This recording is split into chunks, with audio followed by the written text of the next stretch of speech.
and asking the question, how popular were the Liberal reforms of 1906 to 1914?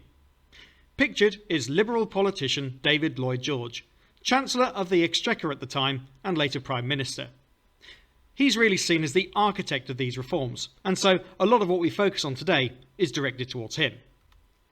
Our aims are to know the main reforms into healthcare in the early 20th century, to explain the effects of these reforms, and lastly, to evaluate the extent of opposition to these reforms. Pause the video while you write down the title, if you need to, and then we'll move on.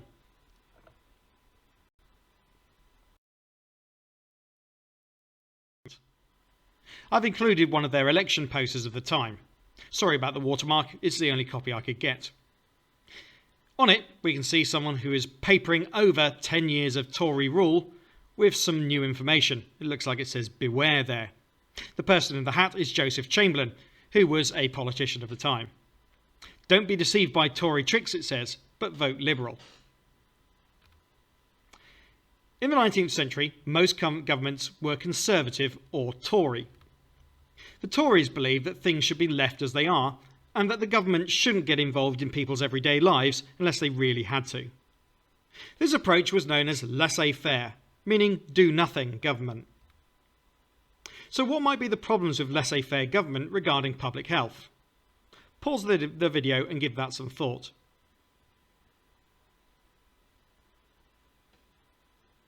Okay, so the problem with laissez-faire government is that it meant that the government didn't really feel a duty to improve things when they needed to be improved.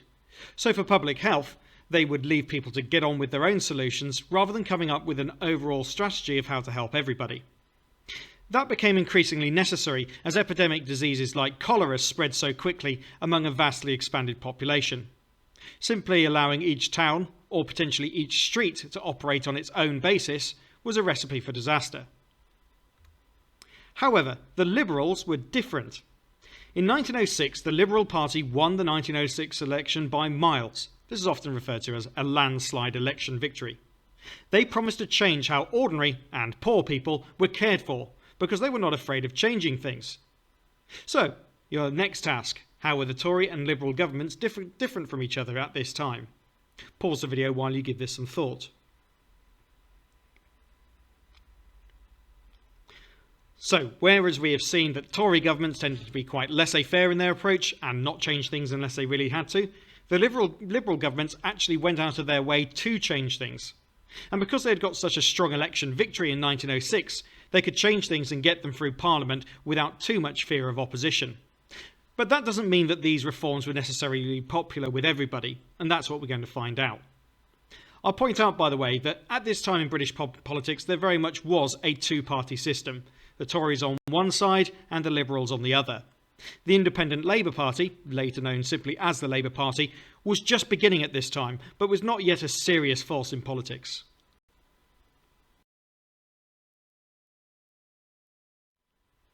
The architect of change, David Lloyd George.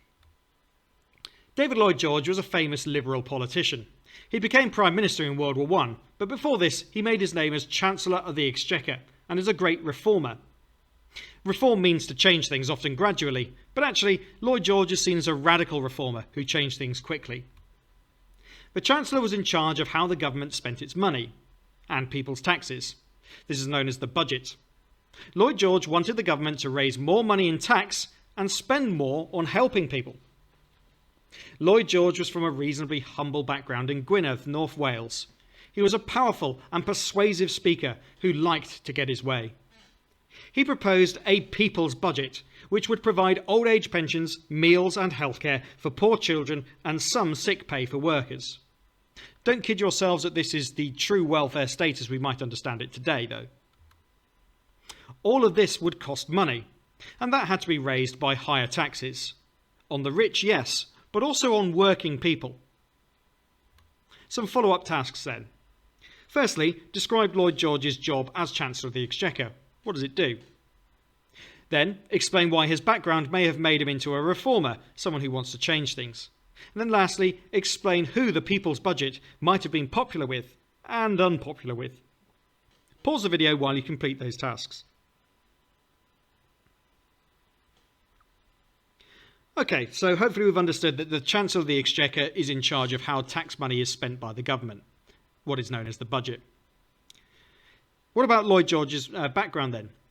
As he came from a reasonably humble background in Wales, he's less likely to think in the same way as the people who were raised in London very wealthy. In fact, he would have seen firsthand the poverty and the suffering of people in his native North Wales. That may have spurred him on to want to change things and perhaps make life fairer for them. So, who might the people's budget have been popular with? Well, in particular, the poor and people who are struggling to get by or struggling with health, and the elderly as well, for whom pensions would be most useful. However, this was a really divisive issue. He would have been deeply unpopular with those who had to pay higher taxes, most obviously the wealthy and the Tories, but actually not only them. It would also have been potentially unpopular with some of the poor, who would have seen their tax contributions and insurance contributions go up, and therefore their average wages come down. But this was balanced by a guarantee of certain safeguards if things went wrong in their lives. So it really would have been up to the individual whether they felt that those tax rises were worth it. Let's consider this cartoon of Lloyd George. It can help provide us with some information about how people reacted to his reforms. Lloyd George is stood dressed as a traditional highwayman, a type of armed thief who would maraud along Britain's roads. Really not at this time, but somewhat earlier. However, the imagery would have been very apparent to the people of Britain at the time. Coming down the road are some people in cars about to be robbed. They have to be rich people because at this time, only the very wealthiest people could afford cars. He's holding a box that says Old Age Pension Fund. Presumably, he's going to force those rich people to put their money in the box. The caption says, The Philanthropic Highwayman. Mr. Lloyd George saying, I'll make them pity the aged poor. The date is August the 5th, 1908, precisely the time when this was going through Parliament. So, if you're unfamiliar with the term philanthropic, a philanthropist is someone who uses their wealth to help others, or in this case, the wealth of the rich. What about the rest of our caption? The Philanthropic Highwayman, I'll make 'em pity the aged poor. Cartoon published in Punch magazine in 1908. And as I've pointed out, philanthropists use their money to help other people, but highwaymen traditionally robbed rich people on the roads. We're going to do this exam-style question, a 4-mark question. What can you infer from this source about reactions to Lloyd George's pensions plans? This might not be the sort of question that you'd be asked for the Medicine Through Time topic, but it's a useful skill to have, and it can help us to understand what's going on here. You should spend no longer than about 6 minutes on this, and this style of question would have a structure as shown on the screen, so you can use these things as sentence starters, knowing that that would be accurate to the exam. So, pause the video here and have a go at that question. Let's go through some answers then. What can you infer from this source about reactions to Lloyd George's pension plans? Remember that your inferences, this is drawing information from the source that's not immediately obvious, must relate to reactions to Lloyd George's pension plans. So let's see what I've come up with. You can improve your answer if you need to. I can infer that some people were against the people's budget. A detail of the source that tells me this, Lloyd George is presented as a thief. I can infer some people supported the budget. And a detail in the source that tells me this is that Lloyd George is being described as a philanthropist who helps others. Okay, pause the video if you need to make some improvements. If not, we'll move on. So far, we've only scratched the surface of what the liberal reforms really involved. You're going to take some notes and do some explanations in a table like this. You'll need space for about 5 different reforms. The first heading should say the change, then who it helped, and then how it helped them. That's where you explain it. So let's have a look at our first change. Between 1902 and 1907, yes, there were a couple of different laws that cover this particular change. There were reforms to midwifery. Babies were now delivered by qualified midwives, and all births had to be registered so that the mother could get help if needed. Previously, most midwifery was just done by whoever seemed to know what they were doing. That wasn't always safe, and sometimes unregistered births could be subjected to being abandoned, or perhaps even worse. So take some time now to decide who it helped, and then how it helped them, and then I'll give you some suggestions when you're ready. So pause the video while you do that. Here's the sort of thing that you should have included. Who it helped. mothers and babies. How it helped them? Childbirth was still very dangerous, but this reform ensured that midwives knew the best and safest methods known. It also protected babies by getting them legally registered at birth so support could be provided. Okay, let's move on to our next reform. Same process, you can then note down who it helped and how it helped them. 1906. All children were given a free meal at school if they needed it. Okay, note down who that helps and how it helped them. Done? Alright. Hopefully we've identified that this helps not only the children, but also their families. A free meal is, of course, one that the parents would no longer need to provide. Social studies had shown how hard it was for poor families to feed their children. This reform ensured that all children had at least one good meal a day. If you're unfamiliar with these social studies, have a look at my lesson on the reports and philanthropists. The work of Charles Booth and Seaborn Rowntree was instrumental in showing the link between poor health and poverty. Alright, on to our next reform. 1907 to 1912. Nurses performed free health checks in schools. Later, permanent clinics were set up. Alright, pause the video here and decide who it helped and how it helped them. Again, this helps children and their families. The reason it helps the families is again related to money, as we'll see. Few poor families could afford doctors' fees. These checks allowed children to get early help and helped identify emerging illnesses. Of course, poor families wouldn't be able to afford the doctor's fees to just check on the child, but this might also prevent them having to get the doctor's fees to heal the child by preventing disease in the first place. What's next? 1908. The elderly, 70 years plus, which at the time really was very elderly, were given an old age pension, roughly equivalent to about £50 a week in today's money. Who did that help, and how did it help them?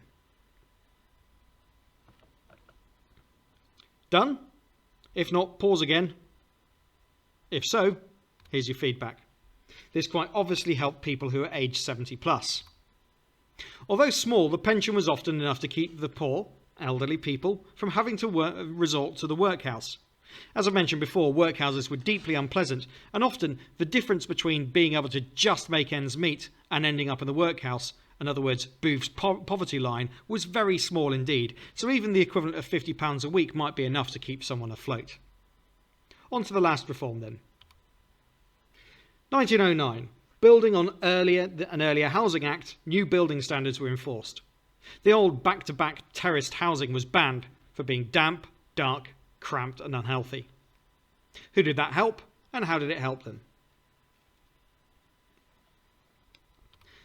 So this helped poor tenants, tenants being people who had to rent their property rather than buy it.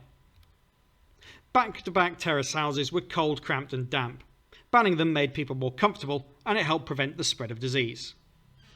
Alright, make sure that your table is complete, but actually there's one more reform which we're going to have a look at next, that might arguably be the most important of them all. The biggest change of all, the 1911 National Insurance Act.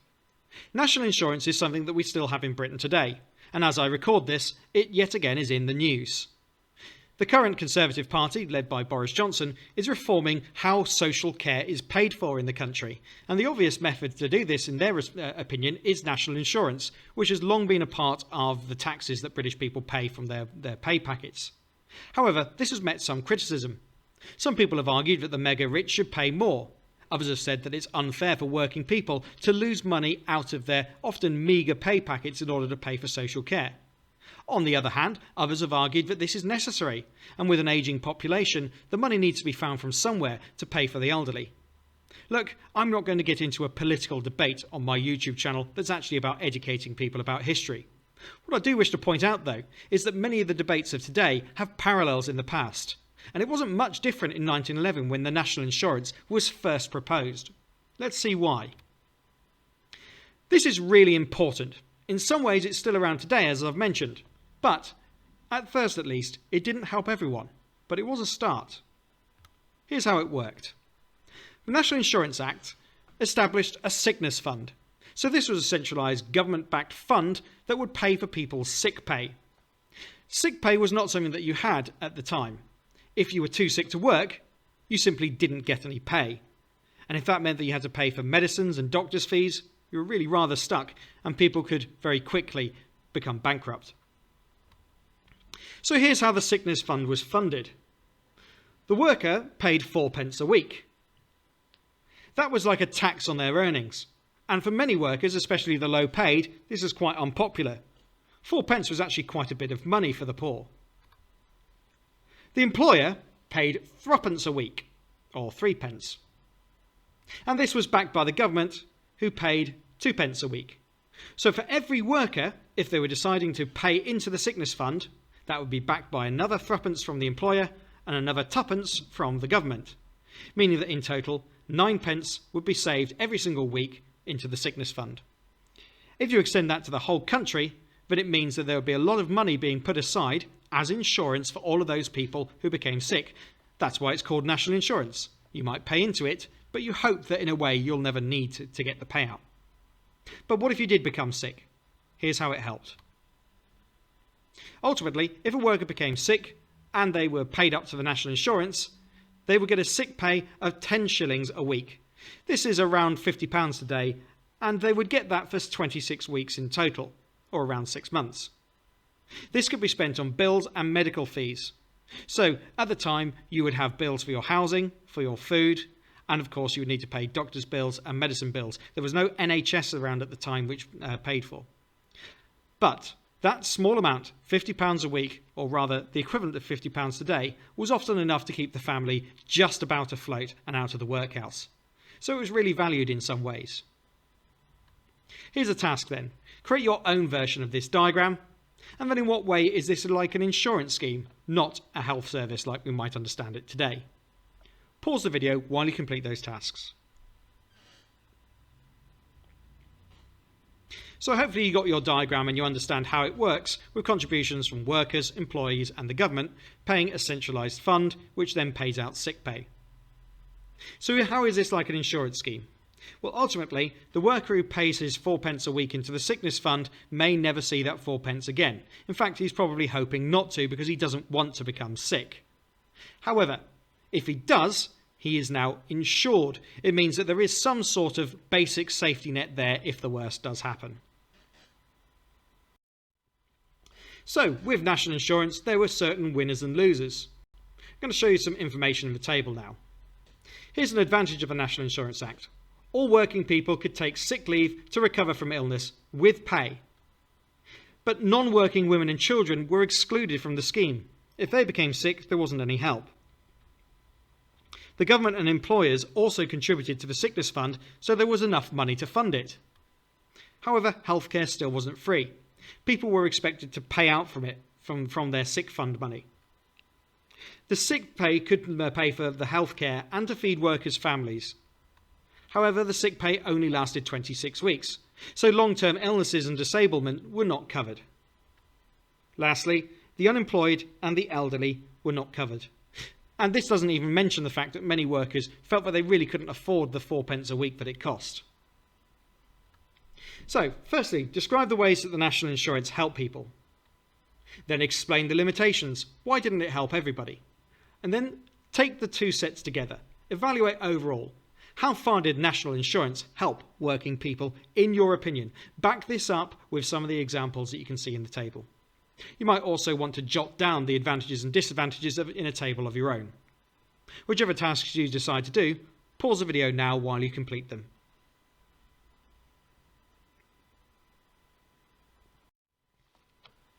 We're now going to extend this further with a source inquiry. How much support was there for national insurance? As we've seen, national insurance helped a large number of poorer people. However, it was also tremendously expensive, and ordinary people and rich people alike had to contribute to it.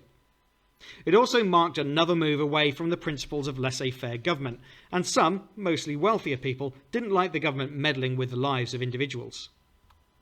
So how much support was there for national insurance? We're going to consider an exam-style question. How useful are sources A and B for an inquiry into support for Lloyd George's liberal reforms? Use both sources and your knowledge in the historical context. Okay, this style of source question you might find in the source inquiry for paper 1, but you're more likely to find in the sources section for paper 3. But it's a useful skill to practice, and it'll help our understanding of Lloyd George's liberal reforms and the reactions to them. Let's have a look at our first source. This is source A, an information poster produced by the Liberal Party in 1911 when their plans were first made public. It is titled The Dawn of Hope. Some of the text might be a little bit blurry to you, so I suggest that you play this video in high definition.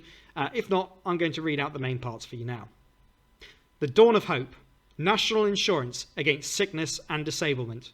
And we can see there, Lloyd George is showing this dawn of hope to a sick working person. In his pocket, he's got a piece of paper that is labelled National Insurance. Underneath, Mr. Lloyd George's National Insurance Bill provides for the insurance of the worker in case of sickness. As it's a bill, it's not yet passed Parliament and become law, so this is sort of propaganda encouraging people to support the bill. Support the Liberal government in their policy of social reform.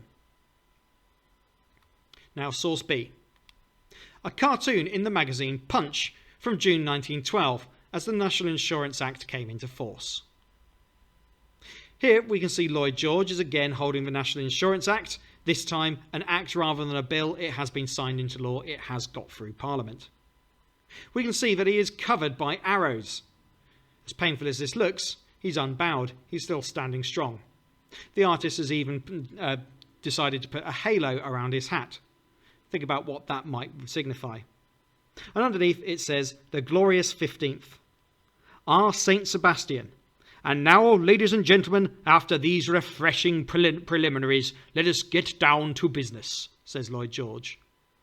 This is a bit of a play on the idea of the glorious 12th, which traditionally was the start of the grouse hunting season in Scotland, a favoured pursuit of the wealthy upper classes at this time. But it seems on the 15th, and in this case, Lloyd George is the target of people shooting. If you feel confident with this style of question, I suggest that you pause the video here and you attempt to answer it. If not, I'm shortly going to give you some advice on how you approach this style of question, because preparation can often make perfect, and practice certainly does. So let's have a look at how you might approach this question. You will need to consider both the uses and limitations of both sources, and we're going to practice with source A first of all. Here are some uses. The source suggests that the reforms help people and that this was popular with workers. It suggests that not everybody supported the reforms, as the Liberals felt a need to convince people. Bear in mind that's a real inference, that second bit. Nowhere in the source does it say not everybody supports this, but if they feel the need to spend money on producing this propaganda, then the chances are they do feel that they need to convince people. What about the limitations then? The source was produced by the Liberal Party themselves, so it will give you a biased view in favour of the reforms. It tells us nothing about the reasons why people oppose the plans. Now, I always say to my students to be careful about the word bias and only really use it if you truly understand the meaning of it. Not every source is biased, and remember, bias doesn't necessarily have to be a limitation. Sometimes it can be tremendously useful. But here, it might give us a one-sided account and a perhaps overly favourable impression about people's reaction to national insurance. Alright, pause the video here if you're going to note down the uses and limitations, and you can always add some of your own as well. You should then get the idea. But what about source B? We should go through the same process for this one too. Uses. The source suggests that there was fierce opposition to the plans. It also suggests that Lloyd George was able to introduce his budget in spite of all this opposition, as he is pictured still standing despite the arrows in him. But what about the limitations? The source is likely to be in favour of Lloyd George, as they have placed a halo over the hat. The source contains few specific details about who supported the plans and who didn't. That's left up to you to work out from your own knowledge, which is a crucial part of this question. After all, it says, use both sources and your knowledge of the historical context. So pause the video here, note down these uses and limitations if you need to, and add some more of your own if you can.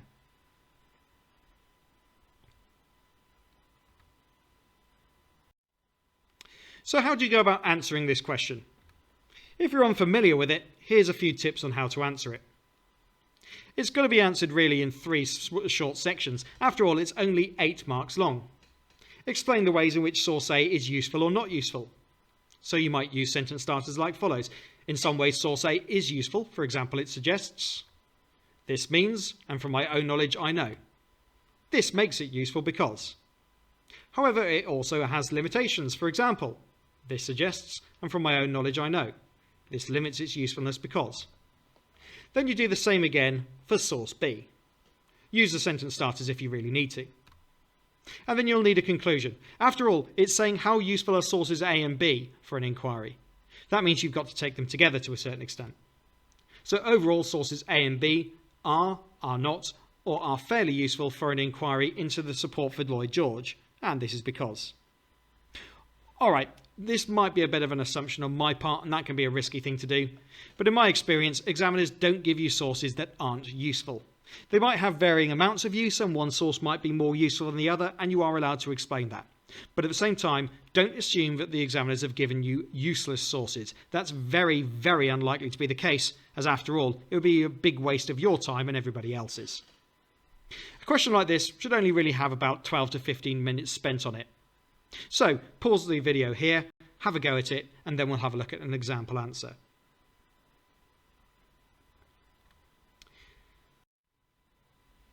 Here's my example answer.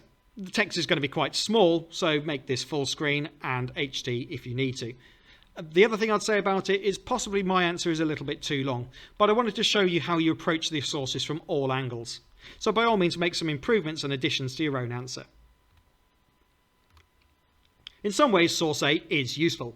For example, it suggests that the Liberal Party were worried about a lack of support for the introduction of national insurance, as the purpose of this source was to try and increase support for it. This means they present Lloyd George as helping the sick and refer to the new scheme as the dawn of hope, so that people are more likely to support the introduction of national insurance. From my own knowledge, I know that many people, including workers, were against the new scheme because it involved paying for it out of their wages. This makes it useful because it shows us that the Liberal Party was worried about a lack of support for national insurance, and they were taking measures to try and increase support. However, it also has limitations. For example, on its own, it does not tell us how many people actually supported the measures. From my own knowledge, I know that many people were happy with the extra protection and reassurance the scheme gave working people. This limits the source's usefulness because it does not indicate how many people agree with its positive message. In some ways, source B is useful. It shows that Lloyd George faced serious opposition when introducing his reforms. He is shown holding the National Insurance Bill with arrows all over and around him, representing the very strong opposition that he faced. From my own knowledge, I know that many Conservatives in Parliament strongly opposed the Liberal reforms. This makes it useful as it clearly shows how Lloyd George was able to defeat all this opposition and pass the reforms, as he was shown still standing and ready to get to business. This tells us not only that the reforms had opposition, but also that there was sufficient support for the opposition to be overcome in the end. However, there are limitations. The source does not tell us who supported the reforms and how many members of the public supported or opposed it. The cartoon is more referring to the level of opposition in Parliament. This limits its usefulness because it tells us little about the level of support among ordinary people. Overall, sources A and B are fairly useful for an inquiry into the support for the Liberal reforms. They particularly show us that the Liberal Party was worried about opposition and keep to increase support, or they rather hope to increase support, by producing source A. But when combined with source B, it tells us that there was sufficient support, at least within Parliament, to pass the reforms. Apologies that I slightly lost my thread at the end there. It seems that someone wanted to slam a window in my classroom, so if you heard that, sorry about that. Mind you, you might get distractions within the exam as well, so we'll call that practice. Pause the video while you make any improvements that you need to do. If not, we'll go on to our concluding remarks. So now that you've seen a sample answer, you might want to try the question again. Here are the sources if you want to do that. You could also take a screenshot of this and print a copy of your own so that you can make notes on the sources as you go. If you're not going to do that though, this is the end of the lesson. I hope that you found it useful and interesting, and if you have, give this video a like and subscribe to the channel. Thanks very much for watching, and I will be back with more Medicine Through Time content very soon. Thank you and goodbye.